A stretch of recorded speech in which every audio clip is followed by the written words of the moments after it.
Qui sommes-nous vraiment? Un corps vivant dans cet environnement? Une identité dans un environnement qui s'identifie aux gens que l'on connaît et aux choses que l'on fait et qui vit dans un temps linéaire. Ce n'est pas ce que nous ne sommes pas matériels. Nous sommes en réalité pure conscience. Nous vivons dans un corps et nous l'utilisons pour exprimer qui nous sommes.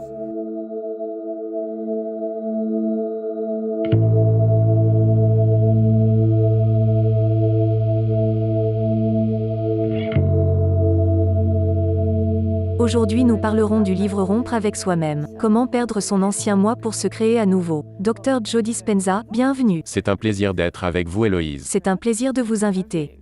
Voici ma première question. En quoi un livre comme celui-ci est-il pertinent de nos jours? Pourquoi devons-nous comprendre comment rompre avec nous-mêmes? J'ai écrit ce livre pour deux raisons. De nos jours, l'information vous est facilement accessible. Vous pouvez faire des recherches sur Internet sur n'importe quel sujet. La physique quantique, le cancer, la neurobiologie, et y trouver des tas d'informations concernant ce qui est possible pour l'être humain. Je pense vraiment que les gens veulent savoir comment faire. Comment faire telle chose? Comment mettre en pratique certains principes de la nouvelle science, afin d'en voir les changements mesurables dans notre vie. C'est la première raison. La deuxième, c'est que quand les gens ont vu le film Que sait-on vraiment de la réalité ou ont lu mon premier livre, on disait que c'était de la grande science et de la grande information. Mais il y a des petites choses que l'on peut faire et que l'on peut utiliser au quotidien. Nous pouvons les constater et devenir des scientifiques dans notre propre vie. Voir que ce que nous faisons à l'intérieur de nous-mêmes peut produire des changements à l'extérieur. Le slogan du livre est « Pour se créer à nouveau ». C'est intéressant de voir quelles sont les différences entre le corps et l'esprit, et de voir à quel point notre esprit influence la qualité de notre vie. Pour commencer, je vais vous donner la définition du mot esprit d'un point de vue neuroscientifique. L'esprit, c'est le cerveau en action. L'esprit est dû au fonctionnement du cerveau. Nous avons 100 milliards de neurones qui sont parfaitement assemblés.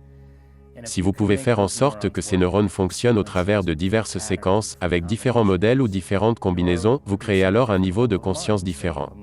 Vous vous rappelez de vous brosser les dents, vous pouvez parler une langue, vous pouvez conduire une voiture, car vous faites fonctionner votre cerveau de façon unique. Donc, l'esprit, c'est le cerveau en action. Le problème, c'est que le cerveau n'est qu'un organe. Il n'est pas si différent du foie, d'un rein ou de la vésicule biliaire. C'est juste du tissu organique. Mais grâce aux dernières recherches, nous savons aujourd'hui que nous pouvons changer le cerveau. Donc la question est, qui change le cerveau? Le cerveau ne peut pas se changer tout seul car c'est juste un organe. Et selon les neurosciences, l'esprit est le produit du cerveau. La réponse tient dans ce mot de 10 lettres qu'on appelle conscience. Cette partie immatérielle de nous-mêmes. Ce niveau de conscience de soi qui prend le dessus sur le cerveau pour créer différents niveaux de lucidité. Donc, quand nous avons des flux de conscience qui traversent le cerveau, le résultat final s'appelle l'esprit. Et pour ce qui est de son influence sur notre expérience de vie, quelle est la meilleure façon de prendre le contrôle de notre esprit afin d'influencer notre expérience de vie? Le processus du changement requiert le désapprentissage et le réapprentissage. Cela demande de stopper des habitudes, des comportements câblés que vous avez en vous. Réinventer un nouveau moi requiert ce que les neurosciences appellent de l'élagage de connexions synaptiques. C'est comme couper le passé. Puis de faire pousser de nouvelles connexions pour créer un nouveau futur requiert d'oublier des émotions qu'on a stockées dans notre corps. On reconditionne le corps pour de nouvelles émotions. Nous devons aller de vivre dans le passé à vivre dans le futur. Le modèle biologique inclut les deux. L'esprit est impliqué dans tout ce que nous faisons. Mais si vous continuez de recréer le même état d'esprit chaque jour, à force d'avoir les mêmes pensées, en faisant les mêmes choses, en vivant avec les mêmes habitudes qui produisent les mêmes expériences qui donneront les mêmes émotions, votre état d'esprit sera le même chaque jour. Les cellules nerveuses qui s'activent en même temps se connectent. Vous câblez alors votre cerveau pour qu'il corresponde à votre état d'esprit. Pour changer l'état d'esprit, vous devez utiliser votre cerveau d'une certaine façon. Notre personnalité a un lien direct avec notre esprit. Notre personnalité est constituée de nos pensées, nos comportements et nos émotions. Alors, si vous continuez d'avoir les mêmes pensées, de faire les mêmes choses, de revivre les mêmes émotions, vous aurez le même état d'esprit. En activant le cerveau d'une nouvelle façon, apprendre de nouvelles informations, faire de nouveaux choix, avoir de nouveaux comportements qui créeront de nouvelles expériences qui donneront de nouvelles émotions, vous aurez un nouvel état d'esprit qui vous donnera une nouvelle vie. Waouh, c'est puissant. Comment le modèle de la physique quantique explique qui nous sommes et ce que nous sommes en tant qu'individus? La physique quantique nous dit que l'environnement est une extension de l'esprit. À l'époque où Descartes et Newton découvraient les concepts sur la nature de la réalité, ils disaient que l'esprit et la matière étaient deux choses qui n'étaient pas reliées, que c'étaient deux choses différentes. Quand la physique quantique est apparue, on a commencé à étudier le mouvement des particules subatomiques. Chaque fois qu'ils observaient à quel endroit l'électron allait apparaître, il apparaissait à l'endroit exact où l'observateur regardait. Quand ils ont mesuré ces particules subatomiques, l'esprit subjectif avait un effet sur le monde objectif. Ça signifie que vous et moi sommes implicitement mélangés à la matière. L'esprit et la matière ne font qu'un. La grande question est, si nous pouvons causer des changements à l'échelle subatomique, serait-ce possible de créer des plus grands effets dans notre vie? Ça demanderait un nouvel apprentissage, de nouvelles informations, et les mettre en pratique pour devenir un scientifique de votre vie. Ça fonctionne vraiment. Nous avons donc en nous le pouvoir d'influencer le monde qui nous entoure et la façon dont nous l'expérimentons. Mais qu'en est-il de l'inverse? Quel impact notre environnement a-t-il sur nous? Le cerveau est organisé de façon à refléter tout ce que vous savez de votre vie. Votre cerveau est un enregistrement de votre environnement. Cela amène la question suivante. Est-ce que l'environnement contrôle vos pensées, ou est-ce que ce sont vos pensées qui contrôlent l'environnement? Si vous vous réveillez tous les matins, que vous faites les mêmes choses, que vous allez aux mêmes endroits, que vous voyez les mêmes personnes, que vous réagissez de la même façon et que vous avez les mêmes comportements, ce sera l'environnement externe qui activera des circuits dans votre cerveau et vous fera avoir des pensées égales à ce que vous savez déjà. Tant que vous pensez avec ce que vous savez déjà, rien ne change. D'après le modèle quantique, vous renforcez ce qui est déjà là. Pour changer, vos pensées doivent être plus fortes que l'environnement. Nos pensées créent nos conditions de vie. En ce qui concerne l'environnement, nous avons des amis, nous avons les médias, nous avons l'esthétique, nous avons nos maisons, nous avons plus ou moins de nature. Existe-t-il certaines choses qui nous affectent plus que d'autres? Ou est-ce que tout cela nous affecte de la même façon? C'est une bonne question. Nous faisons des expériences. Quand nous vivons une expérience, tout ce que nous voyons, sentons, goûtons, touchons et entendons, nos 5 sens nous plongent dans l'environnement. Quand nous voyons de nouvelles personnes, allons dans de nouveaux endroits, faisons de nouvelles choses, ou voyons de nouvelles choses à différents moments dans différents endroits. Le résultat d'une expérience est ce qu'on appelle une émotion. Les émotions nous aident à mieux nous rappeler nos expériences. La plupart des gens à un moment de leur vie cessent d'apprendre et commencent à ressentir. Quand on utilise les émotions comme baromètre pour prédire une expérience future, nous voyons le futur à travers le filtre du passé. C'est pourquoi tant de gens ont de la difficulté à changer, car vous ne pouvez pas créer un nouveau futur en restant dans les émotions du passé.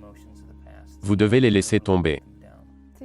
C'est fascinant, car il y a tellement d'informations et de conseils qui nous disent que nous devons nous connecter à nos émotions, que nous devons être ancrés dans notre corps, que nous devons croire notre ressenti face à ce qui se passe autour de nous afin de prendre les meilleures décisions. Mais vous dites que ce n'est pas la meilleure voie à suivre. Vous savez, nous devons distinguer deux choses. Quand vous réagissez dans votre vie, vous réagissez avec un certain degré d'adrénaline, et vous vous sentez en colère, apeuré, pas à la hauteur ou anxieuse. Ces hormones produisent un puissant changement chimique dans votre corps et votre cerveau. C'est ce qu'on appelle le stress. Le stress, c'est quand votre corps n'est plus en homéostasie, quand il n'est plus équilibré. Quand nous vivons dans ces états chimiques, Il y a toujours un écart entre la façon dont les choses semblent être et ce qu'elles sont vraiment. C'est quand vous dites « Je n'aurais jamais dû dire ça, je n'aurais jamais dû faire ça, je n'aurais jamais dû penser ça, je n'aurais pas dû envoyer cet email. » Car ces émotions nous poussent à réagir comme un animal qui possède une grande mémoire. Maintenant, quand vous avez un ressenti intuitif, ce qui se passe quand vous suivez votre intuition, vous ne réagissez pas vraiment. Donc, vous n'activez pas les hormones du stress. En fait, vous vous coupez de l'environnement et vous vous connectez à ce qui vous semble juste. En ce qui concerne votre âme, et comment votre corps s'aligne avec quelque chose, c'est une intuition très différente, une façon très différente de faire confiance à votre ressenti. Et quand vous réagissez à quelque chose dans votre environnement, ça crée un déséquilibre.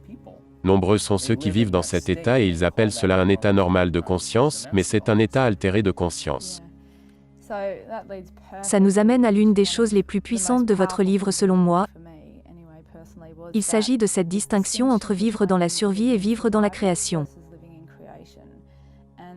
Et comme vous l'avez mentionné, beaucoup de gens vivent dans la survie, surtout de nos jours. Mais ils ne savent pas qu'il existe une différence entre les deux et qu'ils pourraient changer cela. Pouvez-vous m'en dire plus sur la différence entre la survie et la création? Et comment nous pourrions passer plus de temps dans cet état de création? Bien sûr. Vivre dans la survie, c'est vivre dans le stress. Et comme nous l'avons dit plus tôt, le stress c'est quand votre corps n'est plus en homéostasie, quand il n'est plus équilibré. Nous avons différents types d'éléments stressants. Nous avons le stress physique, comme les blessures ou les accidents. Nous avons le stress chimique, comme les pesticides, les polluants, les grippes, les bactéries, les virus et les métaux lourds. Puis il y a le stress émotionnel, les embouteillages, les médias, des hypothèques, l'éducation, la retraite, les tragédies familiales. Chacune de ces choses, qu'elles soient physiques ou émotionnelles, déséquilibre votre corps. Les êtres humains sont uniques, car nous pouvons stresser juste avec nos pensées. Au lieu d'être chassés par un lion, ce qui convenait il y a de cela des millénaires, nous activons ce système nerveux primitif pour mobiliser toute cette énergie pour une éventuelle menace dans l'environnement. Cette fonction nous permet de survivre dans de telles conditions, mais quand vous activez la réponse au stress par la pensée, vous vous mettez à penser à des scénarios catastrophes. Vous vous mettez à penser à ce qui pourrait se passer dans un futur proche. Ce que la plupart des gens ignorent, c'est que leur corps change physiologiquement comme si cet événement se produisait vraiment. Quand ils pensent à un passé amer, c'est imprimé dans un recoin de leur matière grise. Ils revivent cette mémoire comme si elle se produisait vraiment. Le corps produit alors les mêmes agents chimiques que si cette expérience du passé était arrivée. Le corps devient l'inconscient. Il ne fait pas la différence entre une expérience actuelle dans votre vie qui crée une émotion et une émotion fabriquée par la pensée seule. Pour le corps, c'est la même chose. Donc les gens ont tendance à se déséquilibrer avec leurs pensées. Voici la clé. Ces hormones de survie, ces hormones surrénales, donnent au corps et au cerveau un boost d'énergie. Nous devenons alors inconsciemment accros à ce boost d'énergie. Nous associons les problèmes de notre vie pour réaffirmer nos addictions émotionnelles. Nous pouvons ainsi nous souvenir de qui nous pensons être en tant que personne. Alors quand vient le temps de mettre fin à une relation, quitter un travail qui ne nous convient pas, ou modifier nos conditions de vie, ça devient difficile. Car nous ne pouvons pas prédire ce qui va nous arriver et nous nous accrochons à l'addiction. Ce qui nous permet de nous rappeler qui on est. Et c'est pourquoi le changement devient difficile. Quand nous vivons dans ces états de survie, sans l'ombre d'un doute, nous devenons centrés sur nous-mêmes. Nous devenons égoïstes. Car les émotions de colère, d'agression, de haine, de jugement, de peur, d'anxiété, de douleur, de souffrance, de désespoir, d'impuissance, ces émotions que nous appelons des émotions normales, sont des dérivés des hormones du stress. Et quand nous vivons dans ces états, on n'écoute personne, on est centré sur nous-mêmes, on passe avant les autres. C'est un peu l'équivalent d'avoir à fuir un lion, pas vrai? Vous ne vous souciez pas vraiment d'autre chose que vous-même. Vous voulez protéger votre corps. Vous voulez vous enfuir. Exact. Vous voulez vous assurer que vous êtes la priorité. Donc, quand nous commençons à activer la réponse au stress par la pensée, il ne s'agit plus que de nous. Mais qui sommes-nous vraiment? Un corps vivant dans cet environnement, une identité dans un environnement qui s'identifie aux gens que l'on connaît et aux choses que l'on fait et qui vit dans un temps linéaire. Ce n'est pas ce que nous sommes, nous ne sommes pas matériels. Nous sommes en réalité pure conscience. Nous vivons dans un corps et nous l'utilisons pour exprimer qui nous sommes. Donc, quand on y pense, beaucoup de gens passent la majorité de leur vie à utiliser leur sens pour interpréter la réalité. Ils sont matérialistes, et quand nous vivons dans cet état, le cerveau primitif nous contrôle. Nous réagissons à tout ce qui nous entoure. L'état créatif, c'est tout le contraire. Quand vous êtes dans un véritable état de création, il se passe quelque chose d'incroyable. Vous vous oubliez. Vous devenez altruiste. Vous n'êtes plus quelqu'un. Vous n'êtes plus rien. Le temps n'existe plus. Quand vous faites ça correctement, que vous commencez à envisager une nouvelle possibilité, que vous inventez une nouvelle façon d'être, que vous créez quelque chose dans votre esprit, le cerveau supérieur s'active, le couronnement de l'être humain. Et il réduit le volume de l'espace-temps. À ce moment-là, la seule chose qui devient réelle, c'est la pensée. Quand ça arrive, le cerveau capture la pensée comme étant une expérience. Il met à jour le câblage pour installer les circuits neuronaux et modifier le cerveau une fois l'expérience finie. Quand nous passons de la survie à la création, et que nous oublions notre moi, nos centres hormonaux se désactivent et l'énergie remonte jusqu'au cœur. Vous tombez alors amoureux du moment présent. Vous revenez dans le présent, vous oubliez le passé et le futur. Être dans l'instant présent, c'est ce que j'appelle l'état d'être naturel. Qui est ce que nous visons tous? Vous avez parlé de conscience pure, d'être dans le moment présent. Est-ce un genre d'expérience divine? Est-ce que ça fait référence à Dieu? Est-ce que Dieu existe? C'est intéressant, car pour que l'on puisse avoir certains changements dans notre corps, changer quelque chose dans notre environnement, ou passer à une nouvelle ligne temporelle, nous devons oublier notre corps, notre environnement actuel et l'idée que l'on se fait du temps. Nous devons devenir pure conscience. Vous ne pouvez pas vous présenter aux portes du champ quantique en étant quelqu'un. Vous devez y accéder en étant personne. La conscience, c'est la présence. Et la présence, c'est observer et être attentif. Ce champ d'énergie invisible, les esprits, le champ quantique, l'intelligence universelle, peu importe comment vous l'appelez, est autant individuel qu'universel. Il est en vous et autour de vous. Nous pouvons le démystifier. C'est cette même intelligence qui fait battre votre cœur maintenant. 8 litres de sang par minute. 400 litres de sang par heure. 100 000 fois par jour. Vous avez 100 000 km de vaisseaux sanguins dans le corps. Personne ne fait attention au fait que quelque chose nous donne la vie. Nous produisons 10 millions de cellules par seconde car nous perdons 10 millions de cellules par seconde. Une cellule de votre corps passe par 100 000 réactions chimiques par seconde. Multipliez ça par les 70 trillions de cellules qui composent votre corps. Il y a une intelligence qui nous donne la vie. La plupart des gens ne prennent jamais le temps de se connecter à cette conscience. Donnez-lui un plan ou demandez-lui de vous montrer des synchronicités dans votre vie. Mais les gens sont trop distraits par les conditions émotionnelles de leur environnement qui leur permet d'affirmer leurs addictions qui les maintiennent éloignés de ce voyage intérieur. Revenons à quelque chose dont vous parliez. Quand nous oublions le passé et le futur pour entrer dans le moment présent. Notre système hormonal s'arrête, nous entrons dans notre cœur. Nous expérimentons un état d'être différent, qui devient la pensée pure. Pourriez-vous m'en dire plus sur la pensée positive? Et le rôle de la pensée positive? Nombreux sont ceux qui ont cette idée, mais c'est sans doute une mauvaise interprétation, qu'ils ont juste à se gaver de pensées et d'affirmations positives dans leur crâne, et qu'éventuellement leurs pensées se manifesteront dans leur vie. Pourriez-vous me donner votre point de vue sur la pensée positive, et comment on fait rentrer ça dans le modèle de la guérison? Je peux vous assurer que le modèle neuroscientifique que nous utilisons pour décrire le changement n'a rien à voir avec la pensée positive. Car la plupart des gens qui pensent positivement ressentaient un mal-être. Les pensées sont le langage du cerveau. Les émotions sont le langage du corps. Et au moment où nous avons 35 ans,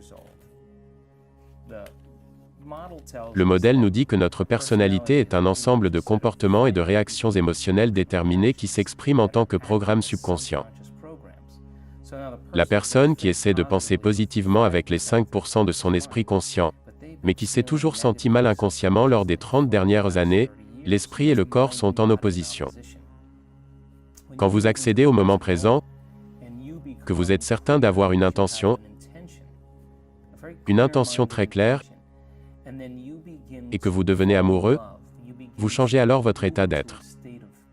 Vous ressentez ce que ça ferait d'être cette personne. À ce moment-là, vous reconditionnez le corps à un nouvel état d'esprit. Vous réécrivez le programme. Ça demande de l'immobilité, du silence, de la concentration, et ça signifie que vous devez aller au-delà des paramètres de l'ancien moi pour réinventer un nouveau moi. Nombreux sont ceux qui tentent de créer des résultats positifs dans leur vie, mais ils se sentent coupables ou non méritants. C'est l'opposition entre le corps et l'esprit. Nous devons entrer dans le système d'exploitation, là où se trouvent les programmes subconscients, et y faire du changement.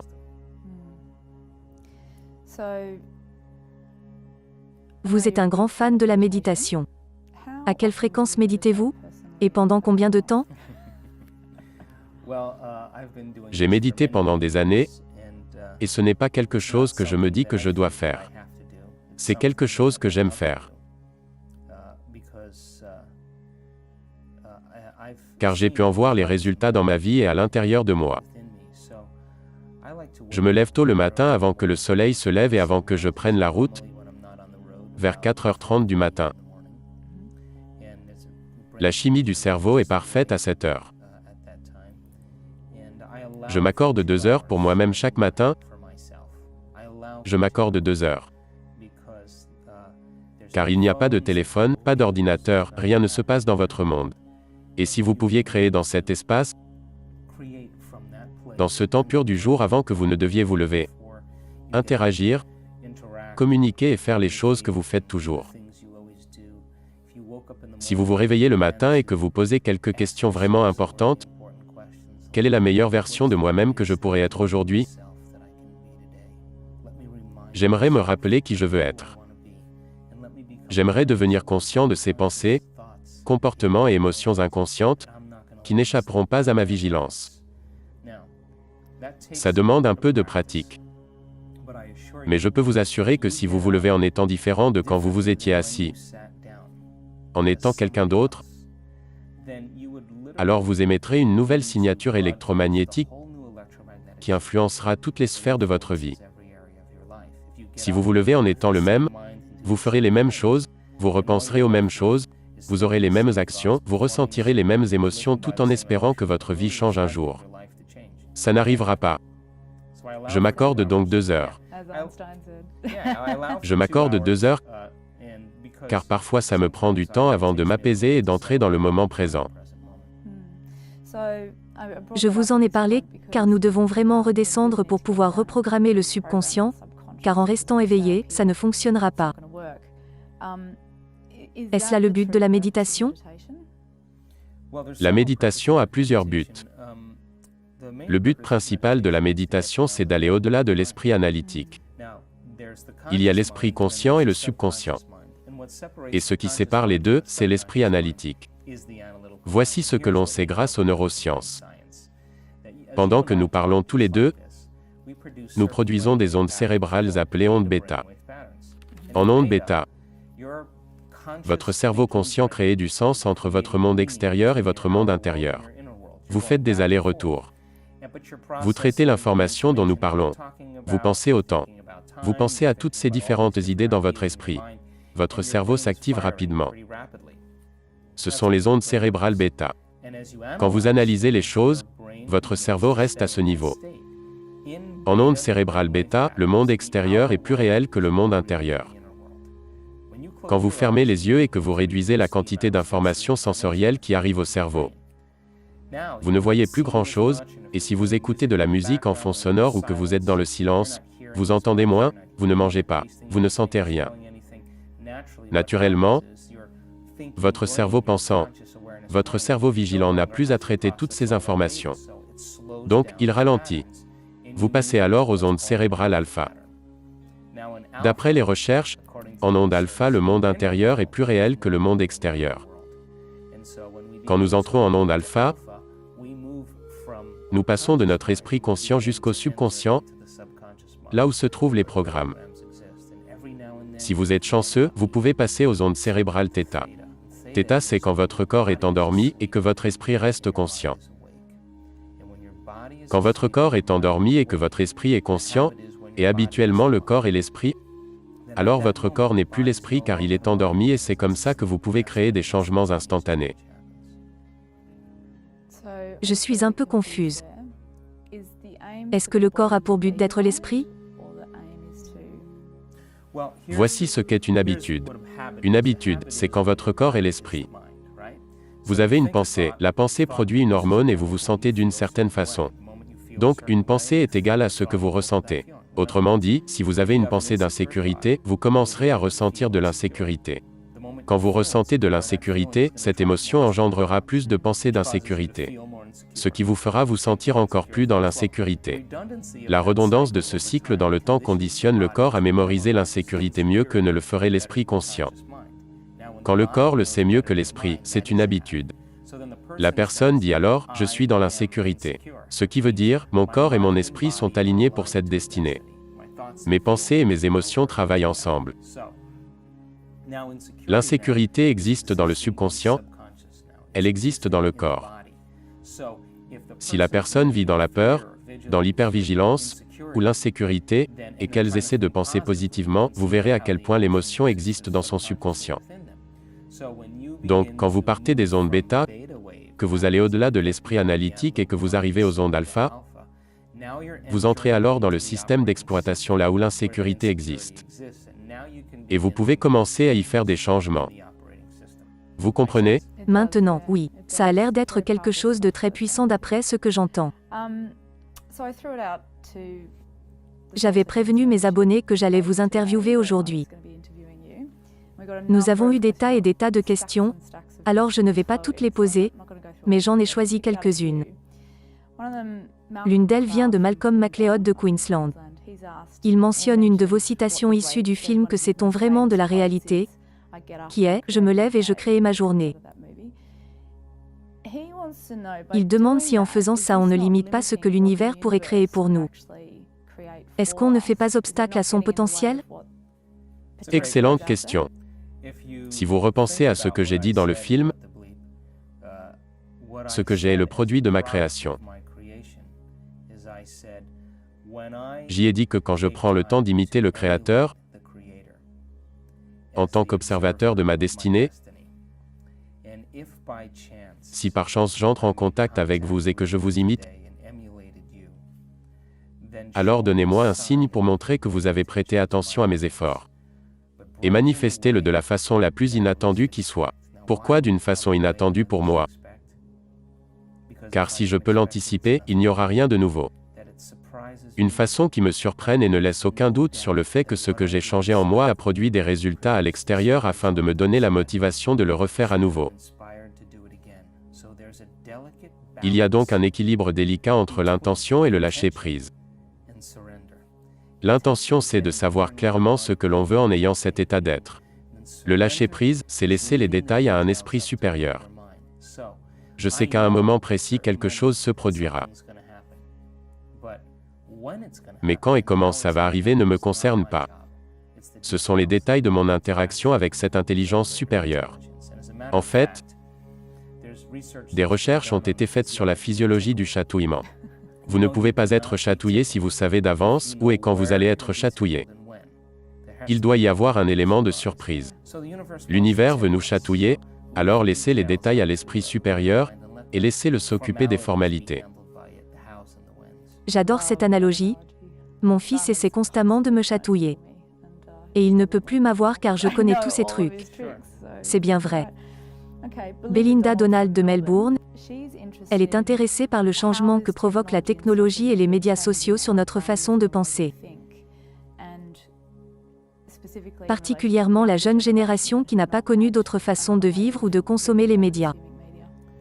Il y a quelque temps, j'ai écrit pour un magazine américain un article qui s'intitule « Kidnappés par la technologie ». Nous savons que quand les enfants jouent à des jeux vidéo,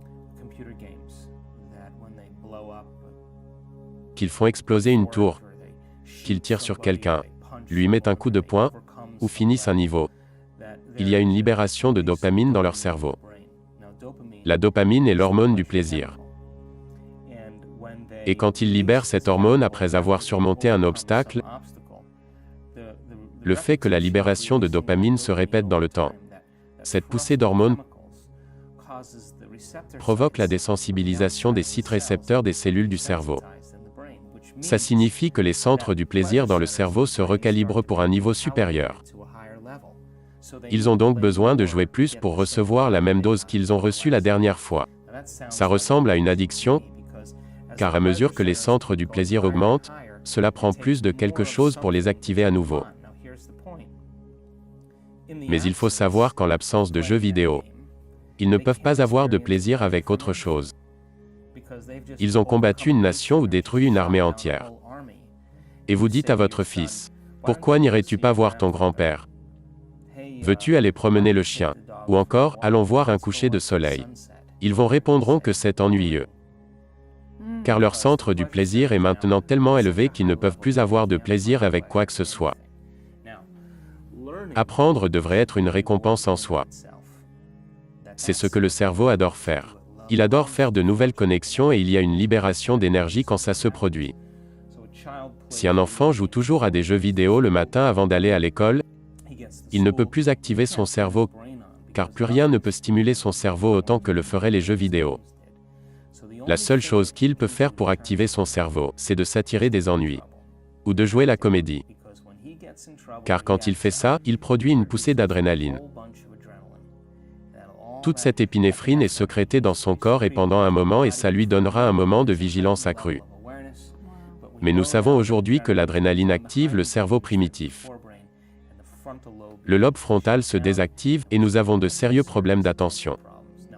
25 ans plus tard, une fois que cet enfant est devenu adulte, il devra faire face à des situations difficiles dans sa vie émotionnellement parlant. La plupart du temps, quand vous êtes habitué à des plaisirs extérieurs, à réguler vos émotions avec quelque chose d'extérieur à vous. Quand vous serez en situation difficile, vous chercherez quelque chose d'extérieur pour faire partir vos émotions. C'est ainsi que la drogue et l'alcool peuvent compenser. Car au moment où vous prenez de la drogue, que vous pariez ou que vous faites des achats compulsifs, vous remarquerez un changement dans votre physiologie interne. Vous vous sentirez mieux. Et quand vous prêtez attention aux changements qui s'opèrent en vous et que vous en cherchez la cause, vous créez une association et c'est comme ça que ça commence. Une addiction. Une addiction, oui. Donc, je pense que la technologie a ses avantages en termes d'une société mondiale. Ça nous a permis de faire une certaine quantité de choses dans nos vies. Mais ça a aussi créé de la distraction chronique. Les gens ne peuvent plus être présents car ils sont sans cesse en train de prendre leur téléphone, d'aller sur leurs ordinateurs. Ils ne peuvent pas rester dans l'instant présent. Je pense qu'il est temps que nous créions un certain équilibre entre la technologie et la nature, passer du temps dehors, et rendre hommage à la beauté de la nature. C'est intéressant car j'ai été journaliste pendant plusieurs années, et je me souviens du moment où les journaux avaient pris en compte le fait que les gens ne pouvaient plus lire de longs articles comme avant, et que l'information devait maintenant être transmise par petits bouts, pour éviter que les gens s'ennuient et finissent par jeter le journal.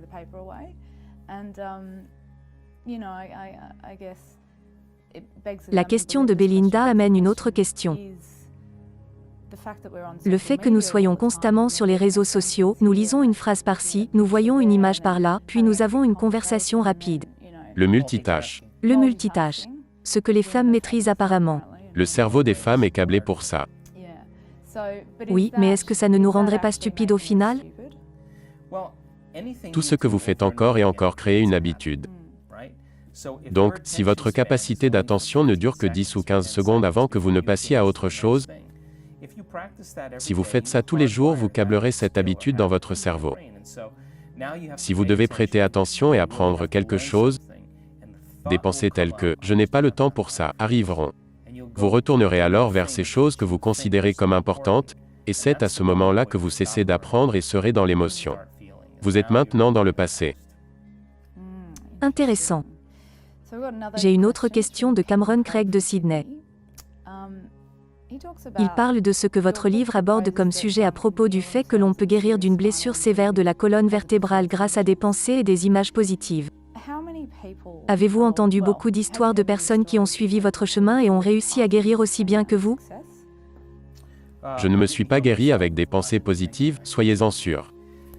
Je crois au fait que le pouvoir qui a créé le corps peut le guérir. J'étais jeune, je vivais dans le sud de la Californie, je dirigeais un cabinet et j'ai participé à un triathlon. La dernière chose dont je me souviens, c'est que je me suis retrouvé face à terre. Je me suis retrouvé immobilisé, nulle part où aller, je ne voyais plus personne, je n'avais plus de vie sociale. Tout s'est arrêté.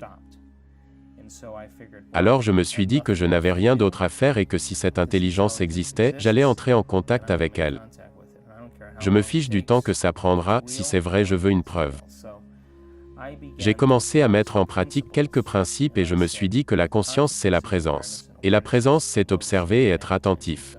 Si cette intelligence est consciente, elle devrait remarquer ce que je fais. J'ai commencé mon voyage intérieur pour voir si je pouvais faire des changements en moi. Quand j'ai pu me remettre à marcher sans avoir été opéré, je me suis mis à étudier les guérisons spontanées pour voir si c'était possible pour d'autres personnes. J'ai étudié des gens qui se sont guéris de toutes sortes de conditions. Cela m'a amené à l'étape suivante, chercher ce qui provoque une guérison spontanée. J'ai trouvé qu'ils avaient tous 4 choses en commun. Mais peut-on les reproduire? Aujourd'hui nous enseignons aux gens comment le faire.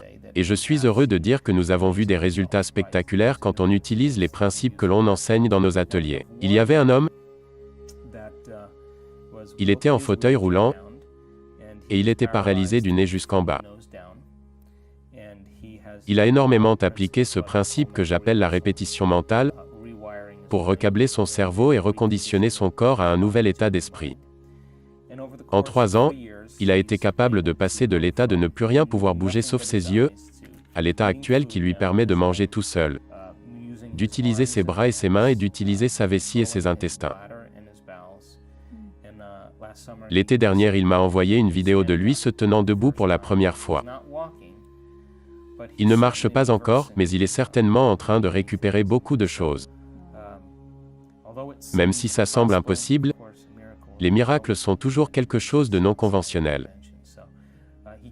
Il continue de nous dire qu'il n'a aucune idée de ce qui se passe. Nous continuons de lui dire qu'au moment où il comprendra ce qui se passe, ça s'arrêtera. Voici donc un exemple de quelqu'un qui a réussi. Il est très appliqué dans ce qu'il fait. Il dispose de beaucoup de temps, donc il y travaille fortement. Ça ressemble à un projet grandiose à accomplir, de ramener votre santé et votre corps à un état fonctionnel. Camilla Sproul de Sydney nous demande comment une maman occupée tous les jours avec des enfants, un mari et un travail exigeant, arrive à garder ce merveilleux état de flow? J'imagine que c'est une question que beaucoup de mères occupées peuvent avoir. Je peux vous dire qu'être mère est le travail le plus difficile du monde. Vous dites ça par expérience. Bien sûr. Il faut savoir que tout homme qui n'a pas réalisé que les femmes sont formidables manque quelque chose. Mais je pense que la meilleure chose que nous pouvons faire pour nous-mêmes, c'est d'enseigner à nos enfants comment prendre soin d'eux. J'ai 3 enfants et ils savent que quand je médite, à l'époque ils étaient tout petits, ils ont bien grandi depuis, mais quand je médite, ils savent que c'est mon moment. Quand je me connecte à la source, et que je me lève en étant quelqu'un d'autre, je suis plus patient, plus aimant, plus attentionné et plus présent. Je suis plus spontané et équilibré. Ils savent que ce moment est pour moi seul, car le reste de la journée je sers les autres. Donc, les mères qui ont beaucoup de besoins, qui doivent s'occuper de beaucoup de choses pour beaucoup de personnes, le cerveau féminin est incroyable car il prend en compte la globalité. Elles prennent en compte tout le monde quand elles font un choix. C'est pourquoi les femmes ont tant de compassion, elles font confiance à leurs émotions. Alors si une femme prend juste un peu de temps pour elle, tout le monde s'en sortira sans elle. Ses enfants se débrouilleront très bien, son mari exigeant apprendra à s'occuper de lui pendant quelques minutes. Quand elle aura 45 à 60 minutes pour prendre soin d'elle, elle pourra ensuite se lever et donner le meilleur d'elle-même. Ce sera bénéfique pour tout le monde. Sa famille, la communauté et finalement le monde. Car elle ne réagira pas à sa vie de la même façon. Ça doit devenir une priorité. Et elle devra ensuite démontrer en quoi ses méditations ou en quoi garder le flow sera bénéfique pour toutes les personnes de sa vie. La dernière question nous vient de Rankin Nolan. Comment éveiller ceux qui nous entourent à une meilleure façon d'être? Je dis toujours ceci à mes étudiants avancés. Le changement commence quand vous arrêtez d'en parler. Car quand vous changez vraiment, vous ne pouvez pas retourner à l'église pour serrer des mains en disant que la paix soit avec vous, puis prendre la voiture en barrant la route à tout le monde en partant. Vous ne pouvez pas dire que vous n'aimez pas la guerre en Irak, puis vous disputer avec votre voisin ou vos collègues. Vous devez être l'exemple vivant de ce que vous voulez voir dans le monde en termes de changement. Si vous n'aimez pas la cupidité, commencez à donner. Vous devez montrer l'exemple et quand vous le faites, vous permettez aux autres d'en faire autant. Car ils vous observeront faire les choses qu'ils ont peur de faire, mais ils savent que c'est la bonne chose à faire. Alors pour changer le monde, nous devons changer nous-mêmes. Pour changer une culture, vous devez changer un individu. Individu par individu, quand nous arrêtons de regarder autour de nous et que nous reconnaissons que ce monde est une réflexion de nous-mêmes. Si chaque individu dans le monde faisait ça simultanément, imaginez comment le monde pourrait changer. Ce n'est pas suffisant de simplement se concentrer sur la paix. Il y a eu des recherches qui ont démontré que quand toute une communauté se concentre sur la paix, le taux de criminalité diminue. Mais une fois la recherche finie, le taux de criminalité reprend comme avant. Ce n'est pas suffisant d'y penser, vous devez le démontrer. Vous devez l'appliquer dans chaque aspect de votre vie et quand vous le démontrez, ça devient un exemple à suivre pour les autres. Donc prendre le contrôle, se connecter à la source et voir le monde changer autour de vous. Et le démontrer. Si vous pouvez être la paix, si vous pouvez être la compassion, si vous pouvez être l'amour, si vous pouvez être la gentillesse et la générosité, vous pouvez être un génie créatif et inspiré. Tout le monde se dira alors, je peux le faire aussi. Merci beaucoup Dr Joe Dispenza. De rien. Ce fut un plaisir. Merci beaucoup. Je vous en prie. C'était fantastique.